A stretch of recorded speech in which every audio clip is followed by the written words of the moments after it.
এখানে কয়টা ফুলের তোড়া বলো তো? কয়টা? বলো না কয়টা। আপনিই বলেন। এখানে 2টা ফুলের তোড়া। আরেকটা কার জন্য? এই যে একটা এখানে বসে আছে আমার পাশে। বাহ, এটা তো অনেক সুন্দর। কই পেলেন ফুলগুলা? আমি বনে বাজারে গিয়ে খুঁজে খুঁজে তোমার জন্য এই ফুল সংগ্রহ করেছি। তোমার কি এটা পছন্দ হয়েছে আফসানা? অনেক। এত কষ্ট করে কি লাভ? তোমার সাথে তো জাম্বু ভাইয়ের মান অভিমানের সম্পর্ক চলছে। জাম্বু ভাই নাকি ইদানিং তোমাকে নিয়ে কবিতা লেখে, আবার সেই কবিতা মানুষকেও পড়ে শোনায়। আমি অবাগা কুতুবালির কাছে চপ কবরই আছে। শোনেন, আপনার সাথেও যেমন ভালো সম্পর্ক, জাম্বু ভাইয়ের সাথেও ভালো সম্পর্ক। জাম্বু ভাইও আমারে পছন্দ করে, আপনিও আমার পছন্দ করেন। কিন্তু আমি তো কাউরে এখন পর্যন্ত হ্যাঁ বলি নাই, বুঝছেন না? আর আমার পছন্দ অপছন্দে কিছু যায় আসে না। আমার বাপ মা যারে পছন্দ করে বিয়ে দিবে, আমি তারই বিয়ে করব। আপনারে পছন্দ করলে আপনারই বিয়ে করব, জাম্বু ভাইয়ের পছন্দ করলে জাম্বু ভাইয়ের বিয়ে করব। এটা তুমি কেমন কথা বলছো আফসানা, যে তুমি বাপ মায়ের পছন্দে বিয়ে করবে? তোমার কি নিজের কোনো পছন্দ থাকতে পারে না?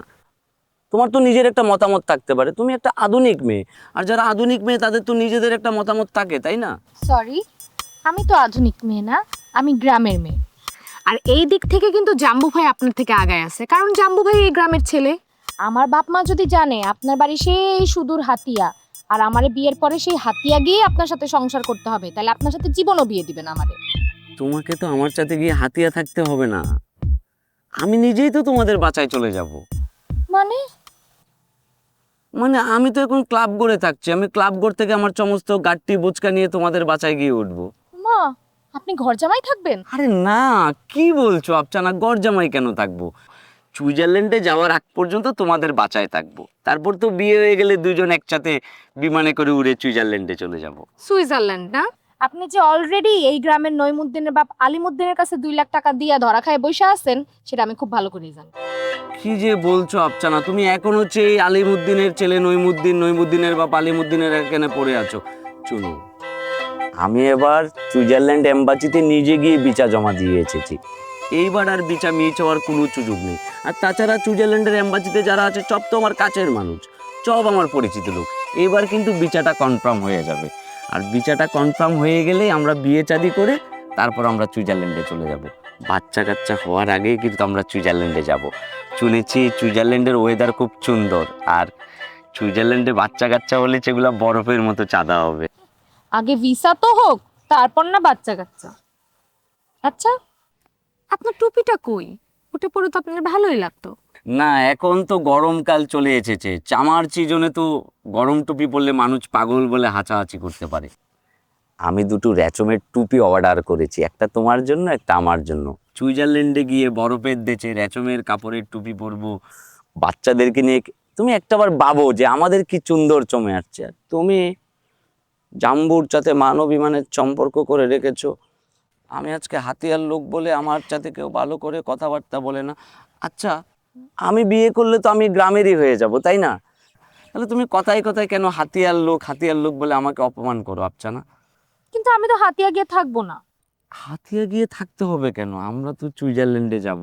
ছোট্ট একটা কাঠের বাচ্চা, বাঁচার সামনে চারি চারি বরফের ফানা, মনে হবে যে আমরা বরফের সমুদ্রে বেঁচে বেড়াচ্ছি। ছোট্ট ছোট্ট বাচ্চারা ছোট্ট ছোট্ট টুপি পরছে। আফসানা, আমি না চপচময় রাতে এই স্বপ্নগুলো দেখতে দেখতে তারপরে ঘুমাই। তুমি নইমুদ্দিন আলিমুদ্দিন সবার কথা ভুলে যাও, তুমি শুধু ভাবো সুইজারল্যান্ড, আমি, সুইজারল্যান্ড, আমি, আর মাঝখানে হচ্ছে তুমি আর আমাদের বাচ্চা।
এই অমরউদ্দিন, কেমন আছো?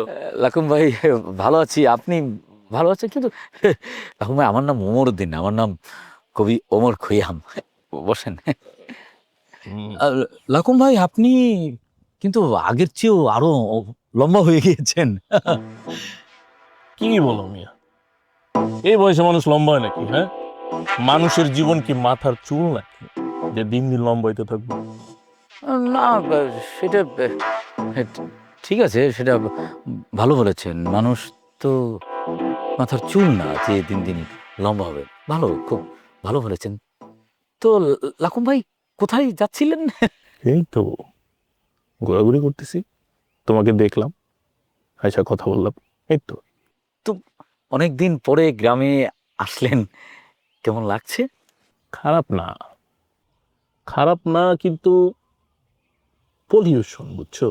জি, মানে ওয়েদারটা জি, জি, খুবই ডাস্ট, জি। খুবই ডাস্ট। মালয়েশিয়া এরকম না, মানে বিদেশে এরকম না, ওইখানকার ওয়েদার খুবই পরিষ্কার। হ্যাঁ, তো বিদেশের মানুষের জীবনটাও, মানুষের ভেতরটাও জি। প্যাচ নাই, কোনো প্যাচ নাই। আমাদের এই জায়গাকার জীবন মানুষের খুবই প্যাচ। কিন্তু আমাদের এখানে তো ওয়েদার খুব ভালো, মানে কোনো ডাস্ট তো নেই। মানে কোথায় আপনি পেলেন? আর এখানকার মানুষের ফেস তো আমি দেখতে পাচ্ছি না। প্যাচ দেখতে পাচ্ছ না? দেখবা কেমনে?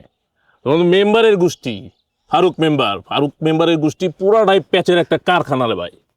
না, আপনি কথাটা পুরোপুরি ঠিক বলেননি।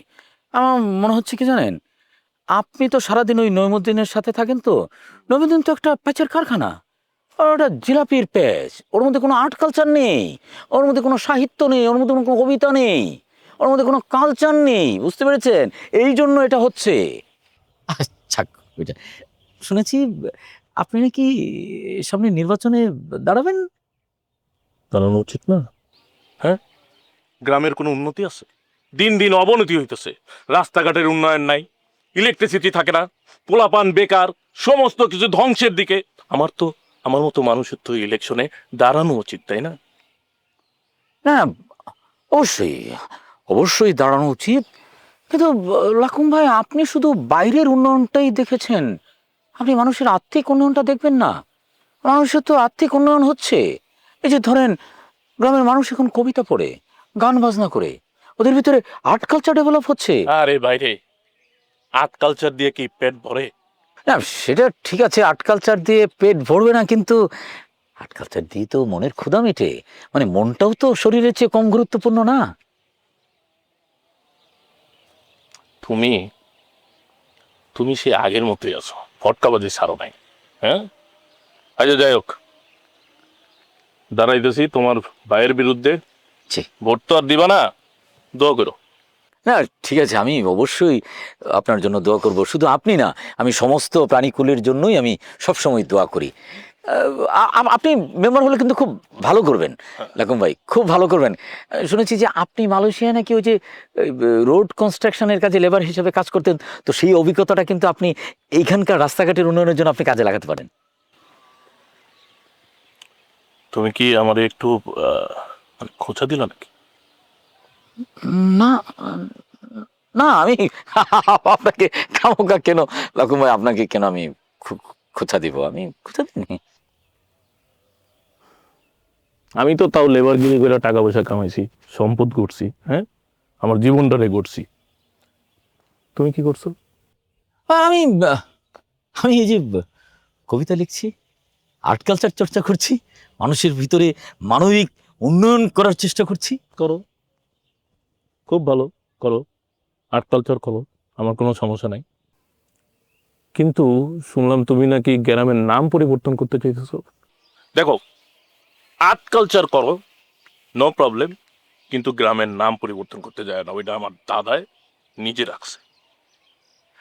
সেটা ঠিক আছে লাকুম ভাই, এটা আমি চাইলেই তো আর নাম পরিবর্তন করতে পারবো না। তো, আপনি একটা জিনিস খেয়াল করে দেখেন লাকুম ভাই, এই নামটার মধ্যে কিরকম একটা অশ্লীল ব্যাপার আছে। বালডাঙ্গা, আপনি যখন কোনো ভদ্র সমাজে গিয়ে বলবেন আপনার গ্রামের নাম বালডাঙ্গা, তাহলে আপনার মান সম্মানটা কোথায় থাকবে? আরে মিয়া, অশ্লীলতা খুঁজলে অশ্লীলতা। তুমি তো একটা ভালো কিছুর মধ্যেও অশ্লীলতা খোঁজো, তো খোঁজো, বারডাঙ্গার মধ্যেও তুমি শিল্পটা খোঁজো না? খুঁজলেই তো হয়, তাহলে দেখবে যে একটা সুন্দর জিনিস এটা। হ্যাঁ, তাহলে তো তোমার সমস্যার সমাধান হয়ে যায়। তাহলে নাম পরিবর্তন করতে হবে কেন? না ঠিক আছে, আমি শুধু শুধু আপনাকে উত্তেজিত করিয়ে দিচ্ছি। আপনি গ্রাম ঘুরতে বেরিয়েছিলেন, আপনি গ্রাম ঘুরেন। আমি একটা জিনিস খেয়াল করলাম এখন ভাই, আপনি ছোটবেলায় কিন্তু এমন ছিলেন না। এখন টাকার গরমে আপনি কেমন যেন একটু বদরাগী হয়ে গেছেন। মানে আপনার সবই ঠিক আছে, কিন্তু আপনার মধ্যে কিন্তু আর্ট কালচারটা ডেভেলপ হয়নি এখন ভাই। মানে আপনি যদি কিছুদিন আমাদের সাথে ধরেন এই যে ক্লাবে যদি কিছুদিন মিশেন, তাহলে আপনার যে আর্ট কালচারের যে সীমাবদ্ধতাটুকু আছে এটা কিন্তু আমরা ডেভেলপ করে দিতে পারবো।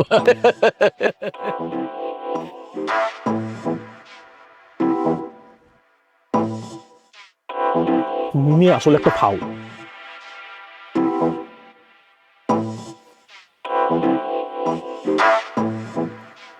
তুই কিসের বারলা আইসে যে আমার ফাউল শিখালো? টিহার গরমে মাথা নষ্ট হয়ে গেছে। বল।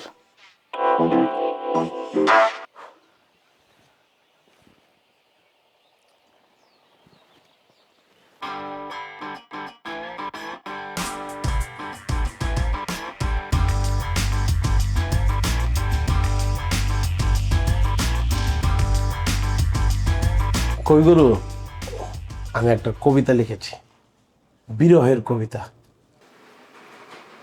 বিরোধ কবিতা? জি। কিন্তু আমার জানা মতো তো তোর জীবনে কোনো বিরহ দুঃখ নেই, তাহলে তুই কিভাবে লিখবি বিরহ? আছে একটু আছে। আফসান আমার সাথে মান অভিমান করছে, সেই জায়গার থেকে আমার ভিতর থেকে একটা কবিতা উৎপত্তি হয়েছে। আমি চাই আপনাকে কবিতাটা শোনাইতে। ভাইয়া, বিরহ তো তাদের জীবনে আছে যাদের জীবনে মানবিমান ভালোবাসার একটা সম্পর্ক থাকে, কিন্তু আফসানার কথা যেভাবে বলতেছে, আফসানা তো তাকে পাত্তাই দেয় না ভাইয়া। এটা তো মানবিমান হবে না ভাইয়া, এটা তো হবে দুঃখ। হ্যাঁ, সব জায়গায় বাবা ঢুকাইতে হবে, আমার কিন্তু জায়গা মতন দিয়ে দেবো। দোস্ত, তুই হ্যাঁ কথা কিছু মনে করিস না। তুই কবিতা লিখছিস না, তুই আবার শুন, আমি শুনবো। খালি কাকার পলাশে শুনবো। কিরকম দিন এতটা? দোস্ত, তোরা শুনলে তো হবো না, আমার কবিগুলো শুনবো। আচ্ছা আচ্ছা, শোনো, শুনছি।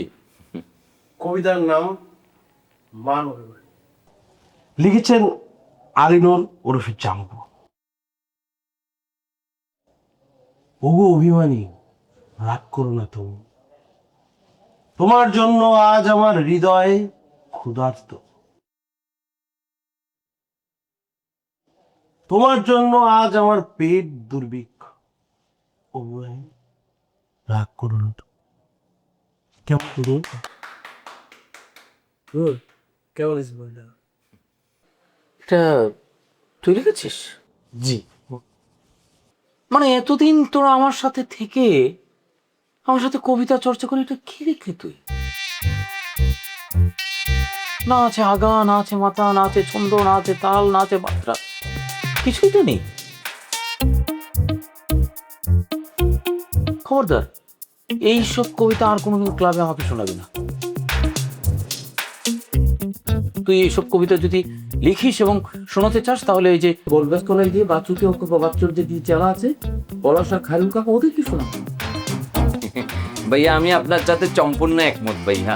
হ্যাঁ, হ্যাঁ, জাম্বু ভাইয়া যেভাবে কবিতার নামে দুর্ভিক্ষ, পেট ক্ষুধা এগুলা নিয়ে বলছে ভাইয়া, আমার কাছে মনে হচ্ছে দুর্ভিক্ষে যারা মারা গিয়েছে তারা এখন অভিমান ভেঙে গেছে, জাম্বু ভাইয়ের গলা চাপিয়ে ধরবে ভাইয়া। আর তাছাড়া ভাইয়া, আমি আর্ট কালচার হয়তো খুব একটা ভালো বুঝি না, কিন্তু যতটুকু বুঝি আমি তাতে বুঝে গেছি ভাইয়া, এটা কবিতাও না, কবিতার জাতও না।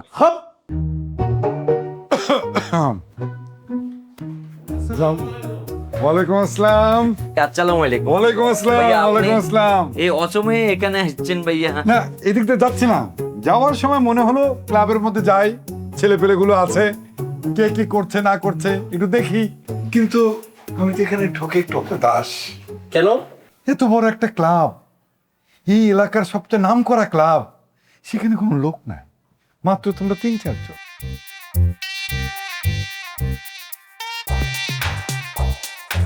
তোমরা 3-4 জন ক্লাবে আছো, একটা ক্লাব, ক্লাব গুমগুম করবে, অনেক লোক থাকবে, কত লোক একটা মজা করবে। না ভাইজান, মানে আমি আপনার কথার সাথে একমত হতে পারলাম না। মানে ক্লাবে তো সব ধরনের লোক আসবে না, এখানে আসবে যারা আর্ট কালচার বোঝে, যারা সাহিত্য বোঝে, যারা কবিতা বোঝে, তারা আসবে। আমাদের তো সব লোক আসার দরকার নেই। অমরুদ্দিন, জি ভাইজান। আমি তো এখানে তোমার কাছে আর্ট কালচার শিখতে আসি নাই, আর আর্ট কালচার শেখারও আমার দরকার নাই। আমি আর সেই ক্লাবটার খোঁজ খবর নেওয়ার জন্য, তোমাদেরকে দেখার জন্য। এই ক্লাবে যেটা দেখলাম, আমার যে ঐতিহ্যের ক্লাব ছিল সে ক্লাব নাই। জাম্বু ভাই। এই ক্লাবে এখন আমাদের লোক সংখ্যা বাড়াতে হবে, জি। ক্লাবকে আগের পর্যায়ে নিয়ে যেতে হবে। এর জন্য যদি কোনো খরচাপাতি লাগে সেজন্য তো আমি আছি। অনেক লোক আনতে হবে, লোক আনার জন্য টাকা পয়সার দরকার আছে। জাম্বু, রাখো, খরচ করো, লোক আনো। Thank you. বাচ্চু ভাই, হাতিয়া, রাখো, খরচ করো। একটা ক্লাবে লোকজন আনতে গেলে কিছু খরচাপাতি লাগে। আর হুদাই মুখে ক্লাবে আড্ডা মারা যায় না। আড্ডা মারতে গেলে চা নাস্তা খাইতে হয়। আমি কি মনুকে বলে দিচ্ছি, মনুকে যত চা লাগবে তোমরা খাবা, বিল আমি দিয়ে দেবো। আপনি যেটা ভালো মনে করেন। তাহলে তোমরা থাকো। ভাইয়া একটা কথা বলতাম ভাইয়া, আমার টাকাটা একটু পুরানো, তারা নতুন টাকা পাইছে, এটা একটু চেঞ্জ করে দেন। কোনো সমস্যা নাই, কোনো সমস্যা নাই। যদি কোনো সমস্যা হয় আমি তো আছি। না বাবা, জি বস। এদের সমস্ত বিষয় আসলে তুমি দেখবা। জি জি। তাদের কোনো দরকার হলে জি বস। যেন মিটাই ফেলা যায়। জাম্বু, জি। বাই। আসসালামু আলাইকুম ভাইয়া।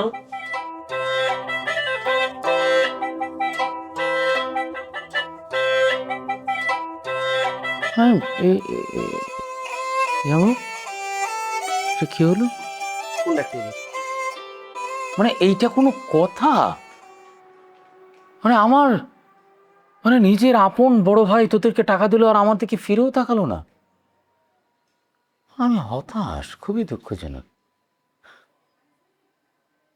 যাই হোক, অসুবিধাও নেই। তোদেরকে টাকা দেওয়া মানে ক্লাবকে দেওয়া না, কোনো অসুবিধা নেই। আচ্ছা ঠিক আছে, যেমন ওই তোর টাকাটা তাহলে তুই ক্লাবের ফান্ডে দিয়ে দে। ঠিক আছে। না না গুরু, আমি তো ভুলবার আর করবো না। এটা ফান্ডের লেগে দেওয়া যাবে না। আফসানা আমার সাথে একটু মান অভিমান করছে না, আমি চিন্তা করছি এবার টাকা পাইলে আফসানা নিয়ে রেস্টুরেন্টে যাবো। এই যে টাকা আয় পারছি, এটা হলে আমি আফসানা নিয়ে রেস্টুরেন্টে খাবো।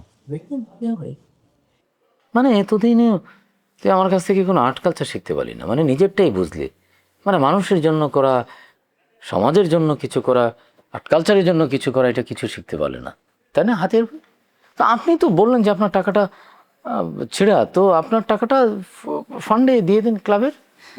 না ভাইয়া, চিরা তো নেই ভাই, আলকা পুরান। আর মেম্বার ভাইয়া তো বলেছে যে পুরান টাকা চলে ভাইয়া। তাছাড়া আমার ভাইয়া জুতাটা চিড়ে গেছে, আমি ভেবেছি ভাইয়া এই টাকাটা দিয়ে আমি একটা নতুন জুতা কিনবো।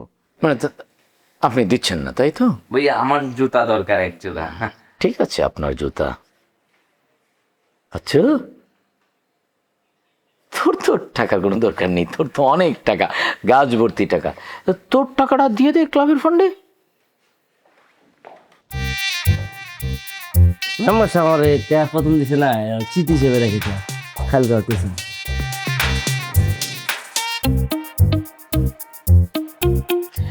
আমি কাঁধে নিয়ে আছি আর্ট কালচার কিছু, পাল গোলা সব আছে। এই তোর যা।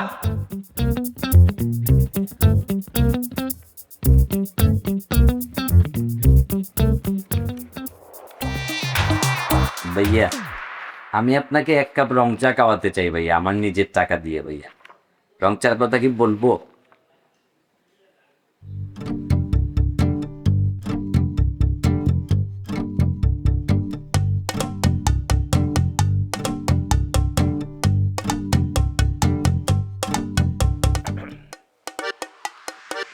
তুমি শাহানা না? আমার চিনছো? লাখু ভাই, কেমন আছেন আপনি? আপনি তো আগের থেকে মোটা হয়ে গেছেন। ওই আর কি, বুঝছো না, মানে টাকা পয়সা হয়ে গেলে মানুষের মানে একটু ঠিক মতো সুখে থাকলে, খাওয়ান দাওয়ান ঠিক হইলে মানুষ একটু মোটা হয়। তুমিও তো মোটা হয়েছো।